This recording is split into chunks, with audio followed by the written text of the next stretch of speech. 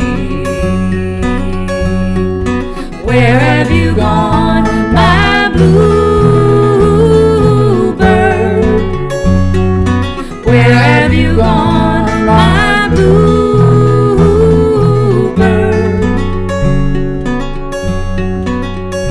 Once the summer queen danced with the prince of the dawn, and the lightning bugs shine all night long. Now the mornings are dark, the afternoons are gray. The best that I can do is get the wood laid away, for the winter has a song. We learn it by degree. We sing fa la la lo. The wind and cold, all the happy has fallen from me. Where have you gone, my bluebird? Where have you gone, my bluebird? Where have you gone, my bluebird?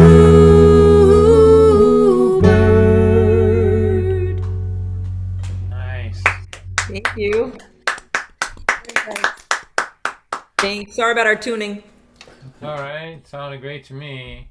Cozy, I have to ask you something. You know how sometimes you'll hear a line from a song and just remember it? I'm pretty sure that I was walking around Kerrville and I heard this line which I've never forgotten, and I think it was you. It was a line that said, I told my dad that was a metaphor, but he doesn't know what that is. Oh yeah, that's from Between My Father and Me. That's a metaphor. Daddy never knew what those were for, and he looks at them the way he looks at you. Yeah, it was about me dating an artist and my father not understanding artists or metaphors. Thank you for remembering it, though. Wow, Don. Yeah, I mean, it's funny what, like I was just walking by a campfire and I heard them and I have never forgotten it. But I just thought, that's a pretty good line there. Well, thank you. All right, let's hear it one more time for Cozy and Charlie, please. Thank you. Thank you. All right, Rick, let's get another. I think maybe we could do do one lightning round after this round if everybody wants to hang around. We have a rule like we do these next two, and then when we go around one more time, there's like a handful of songs you can't play. Inagata Davida, The Sad-Eyed Lady of the Lowlands, Alice's Restaurant. It has to be like a short one. But I'd like to give everybody a third song. So, Rick, my man, why don't you play one for us, and we'd love to hear it. Thank you. This song is off of my CD, which is called Tales from the Big C. And the C stands for cancer because I am a survivor, breast cancer survivor. I took the negativity of it all and wrote songs. This song is about my relationship with chemotherapy. It's called Adria.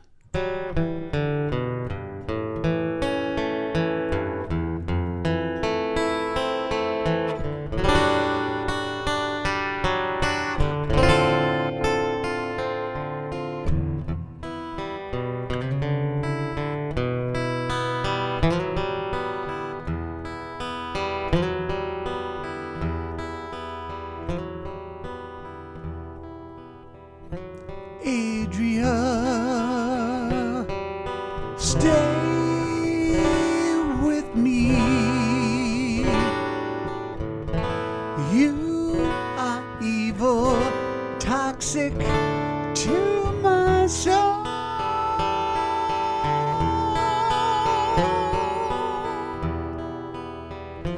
Take control of my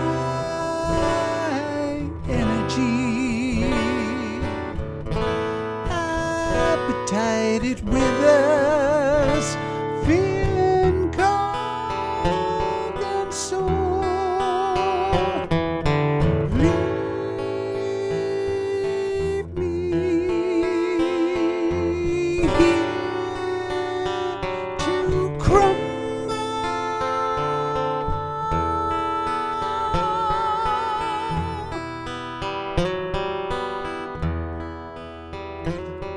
inside and out. Change how I appear. Let my mind keep me for yourself. Leave me here to cry.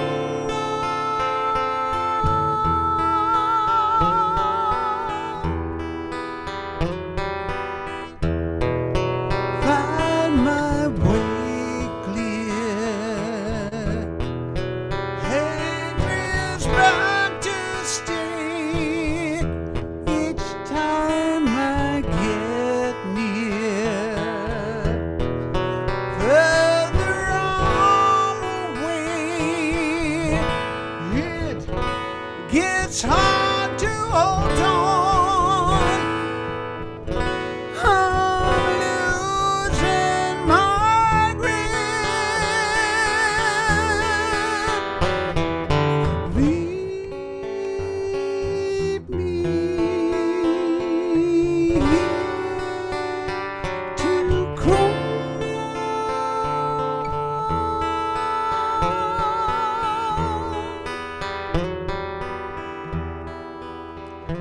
Energy is gone. Fever breaks your grasp. Slowly climbing, you come back again.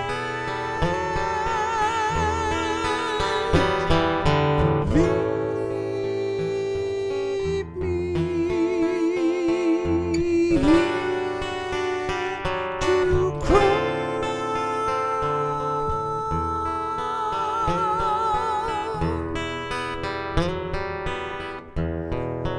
Adria, my dear, your kiss rips me apart.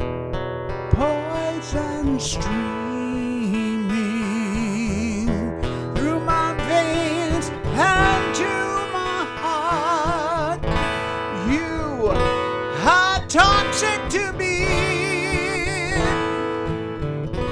but I need you to be.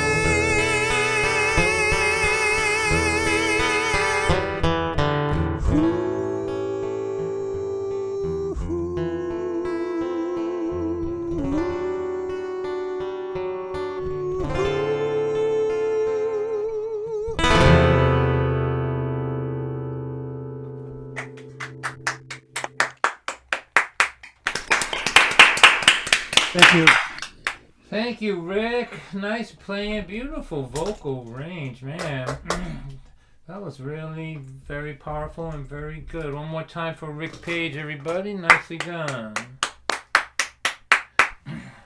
All right. So, Mark Stepkoff, what do you got for us, buddy? Yeah, I'll play another holiday number. Hey, Don, thanks for sharing that news about Owen. I know Owen's a big Facebook guy, so the people on Facebook probably know about that, but I did not know that. So appreciate you telling me that, and hopefully everything will turn out. Yeah, if you want, I'll send you something via the Pony Express to let you know how he's doing.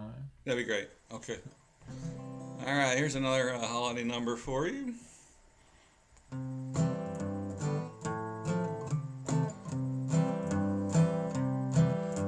Well, everybody's got their favorite Christmas song, the one with which they always want to sing along. But no matter what your favorite is, well, I got news for you. Your favorite Christmas song was probably written by a Jew. We may as well begin with Mr. Irving Berlin. He wrote the biggest selling Christmas song there's ever been. When his family fled the shtetl, on the Lower East Side they settled, but he wanted to assimilate, and so he dreamed of hearing sleigh bells in the snow. Now Johnny Marks you may not be familiar with, but he truly was a legend as a lyric smith. Rudolph the Red-Nosed Reindeer, holly jolly Christmas too. I bet you didn't know that those were written by a Jew. And there are many more as well, like Sleigh Ride and Silver Bells. When Sammy Conroe let it snow, it surely made his parents quell. And a staple of each Christmas day's the Christmas song by Mel Torme, the man they used to call the Velvet Fog. He spent a lot of time in synagogue. Phil Spector wrote that song performed by Darlene Love, that each Christmas fans of Letterman were so fond of. And though he's now in prison for committing homicide, that doesn't change the fact that he's a member of the tribe.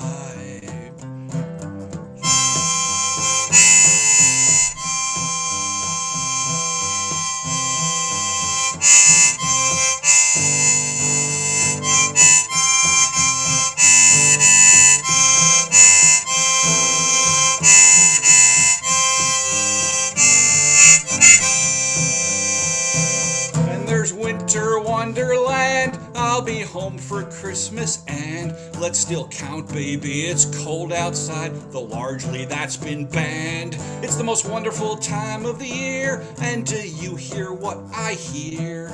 Even you're a mean one, Mr. Grinch. That melody was written by a mensch. And so today is Christmas, as the Bible saith. But let's praise those composers of the Jewish faith. And I think it's only fitting, since Jesus was one too, that your favorite Christmas song was probably written by a Jew.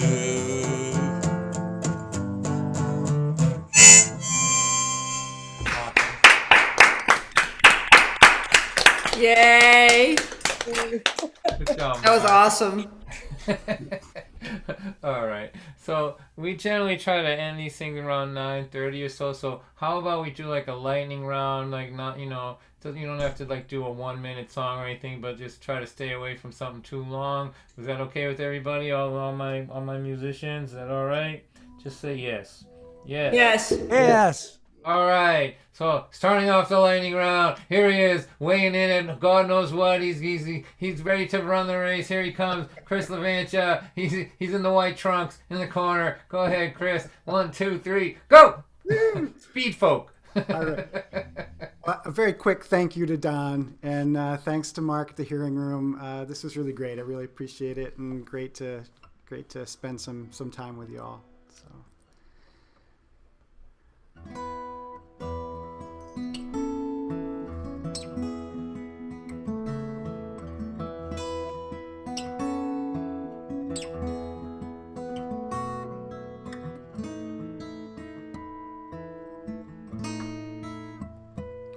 We are stars. We are made of cosmic dust. From an explosion we were thrust into the universe. We are stars. We are a billion twinkling lights, the counter to the nights and endless darkness. And let your starlight shine, and join your light with mine, 'cause we are stars.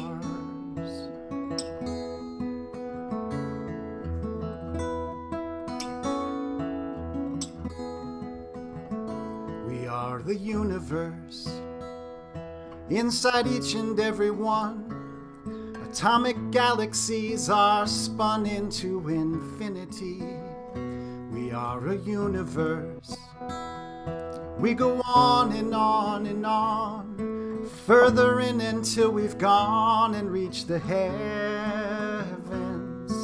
And let your starlight starlight shine.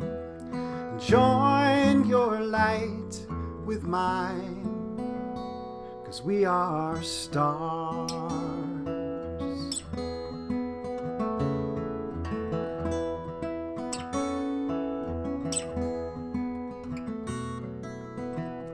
I feel my feet upon the ground. I take a breath and hear the sound of sacred music in my heartbeat.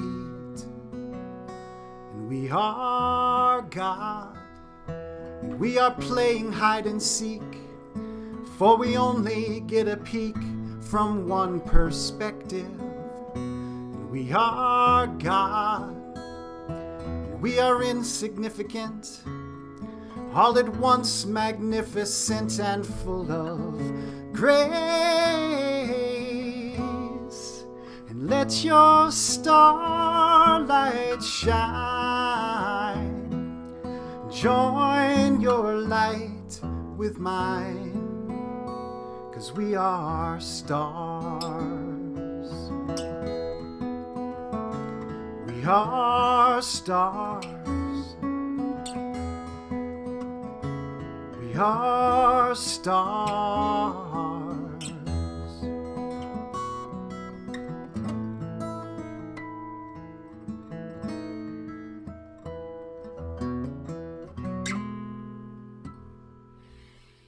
Beautiful, man. Nice. Beautiful.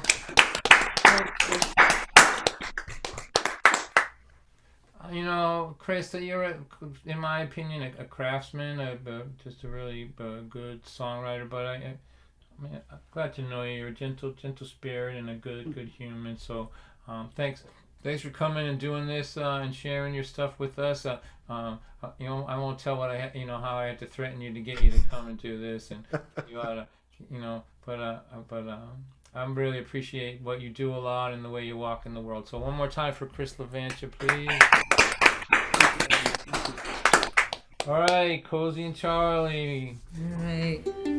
One-eyed lady of the lowlands, the whole side. Would you? Yeah, we'll just do that. This is a song I wrote in my garden this summer, and it cheers me up to play it. And you know, we've been going through some times that sometimes you need to be cheered up.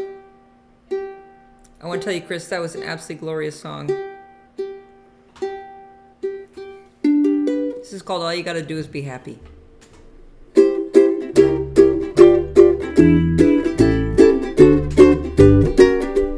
All you gotta do is be happy. Happy's gonna get you by. Better not to make it a project. Happy isn't something you try. Oh, all you gotta know is it'll come and go. It wasn't designed to stay. All you gotta do is be happy. Just some part of your day.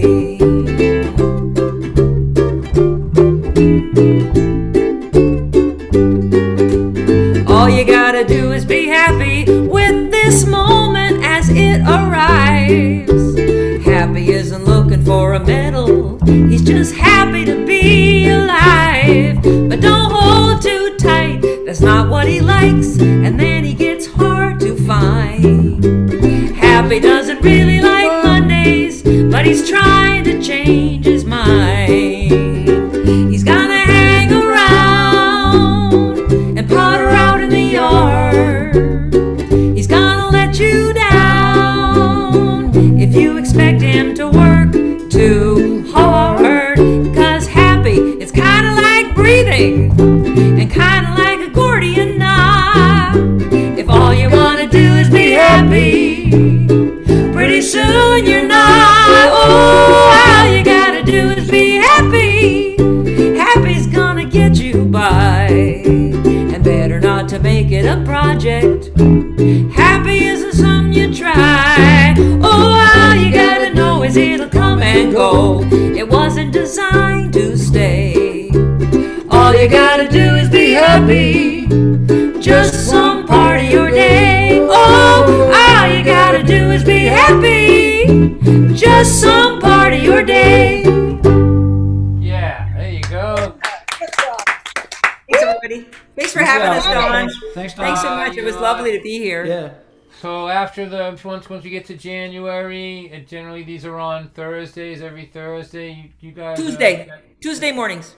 Yep, Tuesday for you, but I'm saying that I do these things on Thursdays, and you're welcome to come by anytime, even if we're filled up like this. If you got something to promote or anything that you want to let people know about, just pop by and you can do a song and let people know. We're kind of just trying to help everybody out as best we can during these times here. So appreciate you very much, Cozy and Charlie. One more time, please. Thanks for having us. All right, Rick Page marathon. What do they call it? The lightning round. Here he goes. He's ready. He's set. 1, 2, 3. Give me a folk song. Yeah, here it comes. This is the most requested song that I've written recently. It's COVID inspired. The name of it is called "Living the Dream," but everyone refers to it as "What."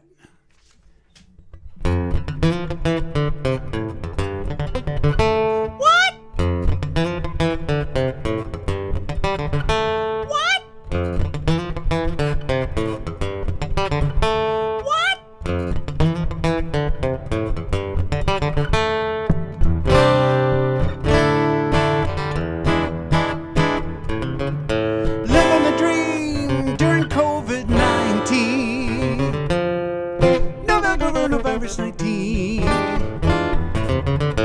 Can we survive? Keep music alive. Novel coronavirus 19. What's the new normal? Does anyone know? Fighting this fiasco. Sanitize to sterilize COVID-19 without a trace. No shower today, guess that it is okay. Scruffy face and greasy hair, sweatpants and Zoom, Netflix, Hulu, Facebook concert streaming there. Living the dream during COVID-19. Coronavirus 19. Can we survive? Keep music alive. Coronavirus 19. Healing on cooking 2 weeks at a time. Then venture out to the store. A tray of lasagna, then shepherd's pie, chicken salad, so much more. Eating my snacks, hoping not to get fat. Stuck in on the saving grace. My music is here, singing with my headgear, trying not to touch my face. Living a dream during COVID-19. Coronavirus 19.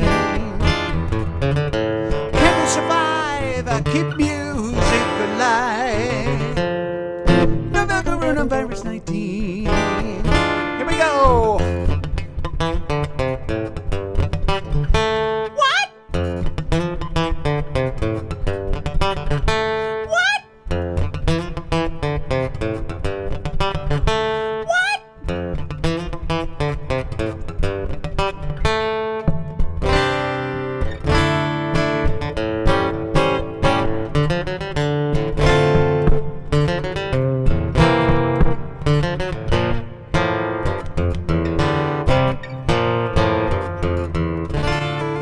What?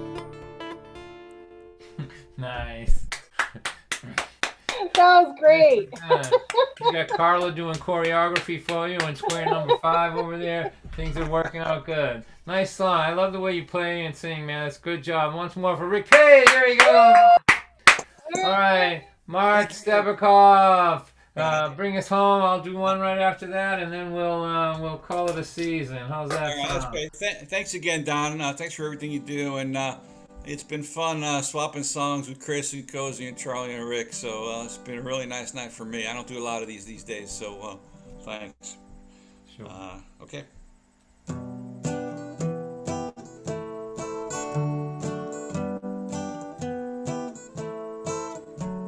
You better watch out. You better not roam.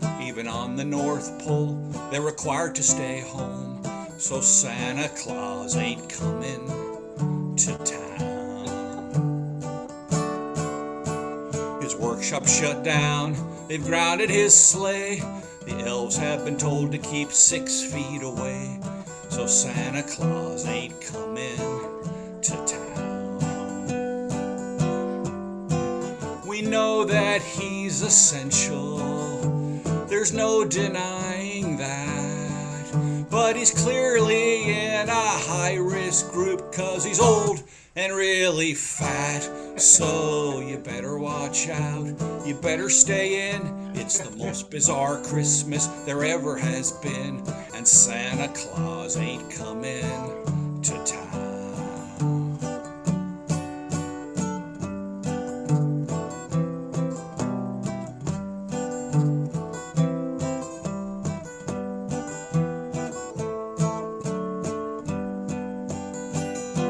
He still sees us when we're sleeping. He still knows when we're awake. He still knows if we've been bad or good. He's got Zoom, for goodness sake.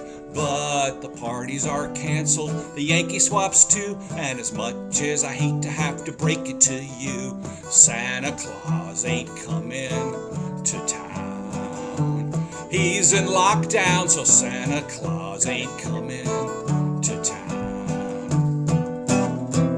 Oh man. Beautiful. Oh my gosh, that's so good. Thanks, Mark. Thank you.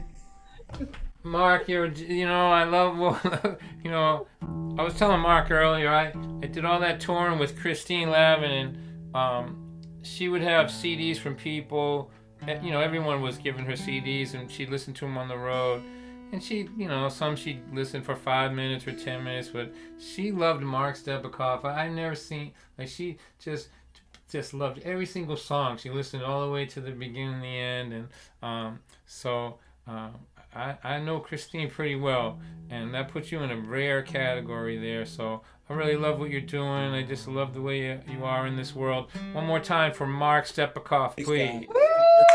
Thanks. And I am so grateful for these opportunities to perform every week for you all. Usually they're on Thursday nights, so starting in January, again, we'll be doing Thursday nights. You're all welcome to pop in, all the artists. Like I said, we want to make sure that everybody knows about everybody else, and if you see an artist that you like, support them however you can, even if it just means popping into their shows. But if you can buy something, that's great, or whatever. We're all just trying to buy groceries in this world here these days. So all of these last bunch of songs just made me think of this one here, and I'll see you guys all New Year's Eve if you want to come out. That's Christine Lavin and me, with just a reunion. We haven't played together for a couple years now, and so here we go. Be safe. Next couple of months gonna be dangerous. You know what I mean? Like, to treat everybody like they got COVID. Here's a couple of things I was thinking about. Like it's so weird to think of people killing each other with their breath, isn't it? Sounds like science fiction, doesn't it? Like danger breath, like murder breath, right? I was thinking about one of the things that you'll never see again after this, and that is people giving each other mouth-to-mouth resuscitation. That is a thing of the past. That's never going to happen again. Never. Like, you'll be laying on the ground and some guy will just come up to you and just look down and you go, I'm trained, I'm certified, but I ain't going anywhere near that danger breath. So, just, I have these thoughts. All right. I overheard a man complaining how his 401k was not performing quite how he would like it to. As he sipped his double latte and continued to complain, I thought about that day in 1982. We were living in the shack with the outhouse in the back. If I'm not mistaken, you were pregnant too. We thought it might be funny to count up all of our money and discuss all the investing we could do. We pulled our pockets inside out, we pulled the cushions off the couch, stuck our fingers down deep inside, Emptied out the pockets of the jackets in our closet, but not one single penny did we find. So after the realization our financial situation was not conducive to investment at this time, we decided to invest in what we've always done best. Danced around the kitchen for a while, we do the victory dance. When life is such a mess, we don't know what else to do. We do the victory dance. When being penniless became literal to me and you. Well, you could jump off of a building, take a bunch of pills, or you could walk around in a trance. But if you wake up in the morning on the right side of the lawn, go on and do the victory dance.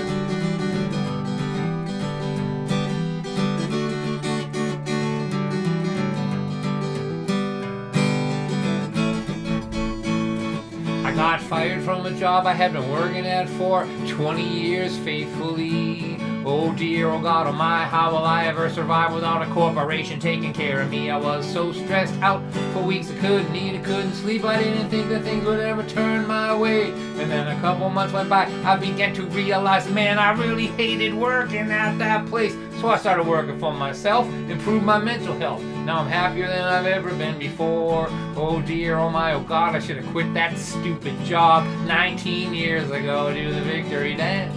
My life forces me to go out on my own. And then I just declare victory, and I march my army home. There are things you can't control, things you'll never know. Some things are always left to chance. If you're a clerk or you're a farmer, work from home in your pajamas. Go on, do the victory dance.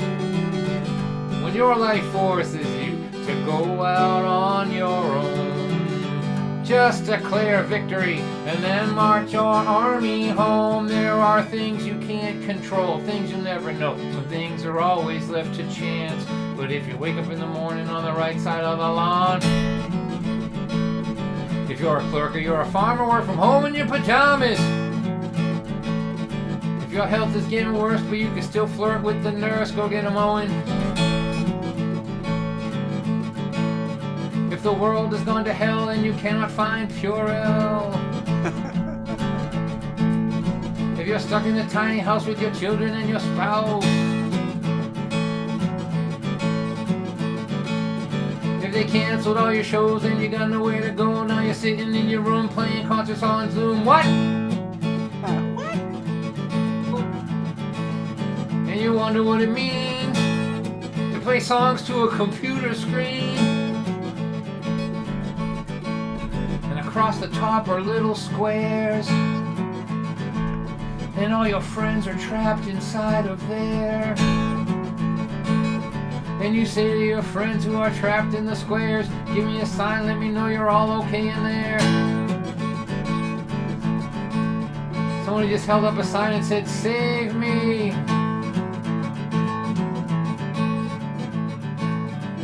Trapped in a square on a computer screen is just a metaphor for quarantine. If you lose your money, but you still got your honey. If you lose your honey, but you still got some money. You find it hard to cope cause your kids are all on dope. Don't surrender yet, try not to forget. In this game of life we're in, in this game of life we're in this game of life that we are in, if you don't die, you win. Woo! I got it!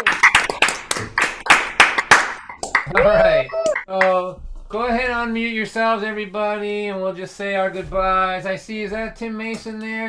That's Tim coming in from New Mexico, cleverly disguised as Shannon there. Tim, Cozy, you know Tim, right? Hi, Tim. There you go. Hey, Cozy, Wow. how you doing? Good. New Mexico, good for you. Cozy, do you remember the buckhorn in Pinos Altos? You talking to me? Culver City, New Mexico? No. Culver City, New Mexico? Culver City. Silver City. That's down. Oh, yeah, I remember. That was a cool gig. That was like a beautiful opera house. I love that. That's when I first saw you. I love that gig. New Mexico, well represented tonight. Yeah. Actually from Reno. I used to live in New Mexico. Talking about memories for Cozy, how about your guest audience member at the open mic at the Old Vienna? All right. What's it gonna Do be? you don't remember when Mary Travers showed up in the Oh audience? yeah, I do remember. Oh yeah, I remember she came. I remember that. Yeah. Yeah, she gave me a hug. That was really cool. Oh, I remember that. I do remember that. Yeah. That was pretty cool. Those were some good times. Yes, indeed. And so in Tuesday mornings, you're still broadcasting out of Bowen Publishing? Yep. Is that your? That's great. Say hi to Sarah again. I talk to her often. Okay, I will. So, another old Vienna connection. Oh, that's right. She would be. That's right. The old Vienna is like a virus. It infected the entire world.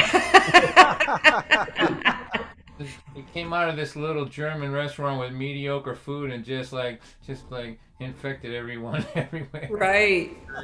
Right. Some most amazing nights happen there. Yeah. Indeed.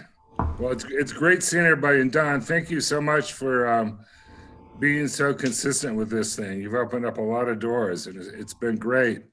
It's just you're throwing me off. It's Thursday. It should be Thursday night. We should be going into Star Trek now. I know. I'm taking some time off. I didn't realize how hard I was working until I looked ahead and saw I had 2 weeks off, and then I just was saying, "Oh my God!" You know how it is. I mean, all the artists know. We are everything now. We're the venue. We're the performer. We're the sound system. It just never ends. I never been so busy and never left this room in my whole life. So I'm taking 2 weeks off, and I'm just gonna relax and take it easy, and then I'll be back to raise some hell on New Year's Eve and every Thursday after that. And I'm determined to support everybody. I don't want to see any of my friends go under in this time here. So Cozy and all of you guys, if you haven't come to the forum on Mondays, it's at 2:00. You should come. We get together for about an hour and a half, about 20 of us, and we just talk tech and what's going on, who's making money, how they're making it, what's going on, how to make your show better. And I can keep thinking that I know everything, and every week I just keep learning more and more. It's amazing, and it's good, and you have to be on top of this stuff. So let's see, Alan D. Bay, I want you to tell me, so here, those of you that are new to this, I could just end this now, but I hate to do that because it's abrupt. Do you know what I mean? If I pull the plug on it, right? Because I started the meeting, then all of a sudden we go from this illusion of all being together and cozy, right?